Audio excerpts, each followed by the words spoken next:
देर रात खाना खाना आजकल की जिंदगी में ये कितना आम हो गया है ना। हाँ बिल्कुल। पर सवाल ये है कि क्या ये सच में हमारी सेहत के लिए मतलब चिंता की बात है? ये सवाल बहुत वाजिब है। तो आज हमारे पास कुछ डॉक्टर्स की राय और थोड़ी साइंटिफिक रिसर्च भी है। चलिए इसी में थोड़ा गहराई से उतरते हैं और देखते हैं कि मामला क्या है। जी जरूर। तो सबसे पहले ये जो शरीर की अपनी एक घड़ी होती है जी, जिसे सर्केडियन रिदम कहते हैं, हाँ सर्कैडियन रिदम। इसका देर रात के खाने से क्या लेना देना? ये कॉन्सेप्ट मतलब क्या है असल में? देखिए ये समझना ना वाकई दिलचस्प है।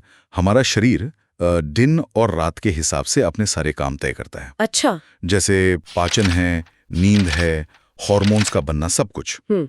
ये हमारी एक अंदरूनी घड़ी है समझ लीजिए। तो जब हम इस घड़ी के खिलाफ चलते हैं, मतलब तब खाते हैं जब शरीर असल में आराम करने या खुद को रिपेयर करने की तैयारी में होता है। हाँ। तो हम उसे एक तरह से मुश्किल में डाल देते हैं। मुश्किल स्थिति। आप कह रहे हैं कि सिर्फ पेट को पचाने में दिक्कत नहीं होती, मतलब पूरा सिस्टम गड़बड़ा जाता है। बिल्कुल बिल्कुल। आप सोचिए, एक तरफ शरीर सोने के लिए मान लीजिए मेलेटोनिन बना रहा है, हाँ, नींद वाला हार्मोन। वही, और दूसरी तरफ हम उसे भारी खाना पचाने का काम दे रहे हैं। ये तो अंदर ही अंदर एक टकराव हो गया ना। सही बात है। इसका सीधा असर फिर मेटाबॉलिज्म पे पड़ता है, वो धीमा हो जाता है। ओह। नींद की क्वालिटी खराब होती है।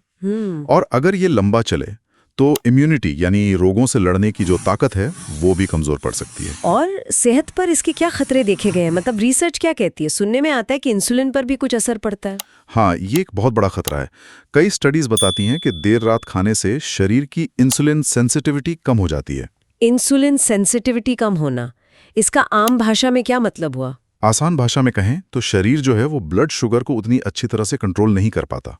अच्छा। और इसका नतीजा सिर्फ वजन बढ़ने का खतरा ही नहीं, बल्कि टाइप 2 डायबिटीज और यहाँ तक कि दिल की बीमारियों का जोखिम भी काफी बढ़ जाता है। बाप रे। और जैसा मैंने कहा, मेटाबॉलिक रेट धीमा हो जाता है, तो कैलोरी भी फिर धीमी गति से ही बर्न होती हैं। अच्छा, तो ये जो वजन बढ़ने की शिकायत होती है देर रात खाने से, उसका सीधा कनेक्शन इस इंसुलिन वाली गड़बड़ी और धीमे मेटाबॉलिज्म से है। बिल्कुल सही पकड़ा। और नींद का क्या?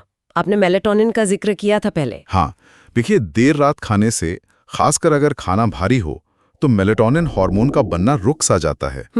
और यही वो हार्मोन है जो हमें गहरी अच्छी नींद सुलाता है। तो जब शरीर पचाने में लगा हुआ है तो नींद या तो ठीक से आती नहीं, हाँ, या कच्ची पक्की आती है। बिल्कुल, या फिर बहुत हल्की और बेचैन करने वाली होती है। नतीजा क्या होता है? सुबह उठकर थकान महसूस होना, दिन भर सुस्ती रहना। ये बात तो बहुत लोग महसूस करते होंगे। और एसिड रिफ्लक्स, सीने में जलन की शिकायत भी तो बहुत आम है।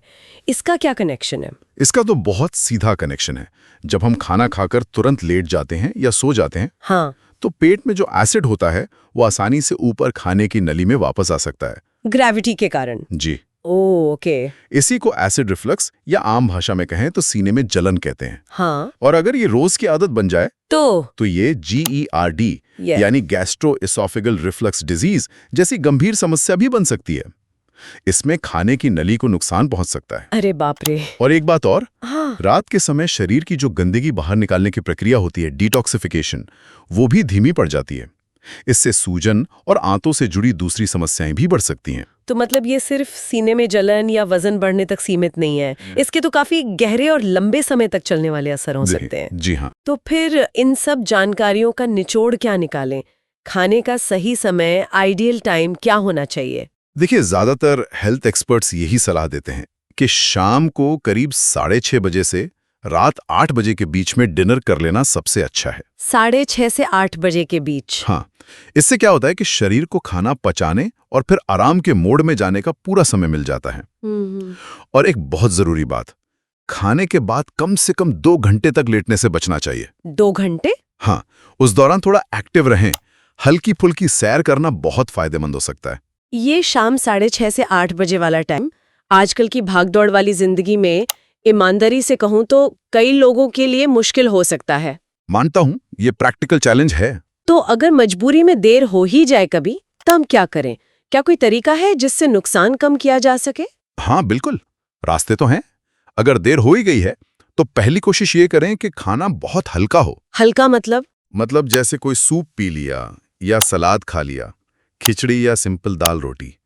भारी तला हुआ या बहुत मसालेदार खाना रात में देर से तो बिल्कुल अवॉइड करें। अच्छा। दूसरी बात, खाने के तुरंत बाद बिस्तर पर नहीं, कम से कम 10-15 मिनट जरूर टहल लें, भले ही घर के अंदर ही। ओके, ये किया जा सकता है। हाँ, और तीसरी चीज, सोने से ठीक पहले मोबाइल या टीवी स्क्रीन देखने से बचें। वो भी नींद की क्वालिटी खराब करता है। सही बात। तो कुल मिलाकर बात यह है कि देर रात खाना सिर्फ एक छोटी मोटी आदत नहीं है, ये हमारी सेहत पर चुपके से असर डालने वाला एक बड़ा फैक्टर हो सकता है। बिल्कुल। और शायद खाने के समय में एक छोटा सा बदलाव भी सेहत के लिए बड़ा फायदेमंद साबित हो सकता है। ये हमें सोचने पर मजबूर करता है कि हम अपनी इस व्यस्त लाइफस्टाइल और अपने शरीर की जो प्राकृतिक जरूरतें हैं, हाँ। उनके बीच एक बेहतर संतुलन, एक बैलेंस कैसे बना सकते हैं। ये सिर्फ विल पावर की बात नहीं है, मुझे लगता है ये अपनी सेहत को प्रायोरिटी देने की बात है। साइब, बातचीत से मेरे लिए जो सबसे बड़ी बात निकल कर आई वो ये है कि हम क्या खा रहे हैं ये तो जरूरी है ही, पर कब खा रहे हैं ये भी शायद उतना ही महत्वपूर्ण है। बिल्कुल सही कहा आपने। इस पर विचार करें। अगली बार जब रात में देर से कुछ खाने का मन करे या मजबूरी हो, तो एक पल रुककर खुद से पूछें, क्या ये वाकई शरीर की जरूरत वाली भूख है या सिर्फ एक आदत? क्या इसे सुबह तक टाला जा सकता है? ये छोटा सा सवाल शायद हमें अपनी सेहत के लिए ज्यादा जागरूक और जिम्मेदार बना सकता है। वीडियो हेल्पफुल लगे तो लाइक कर देना।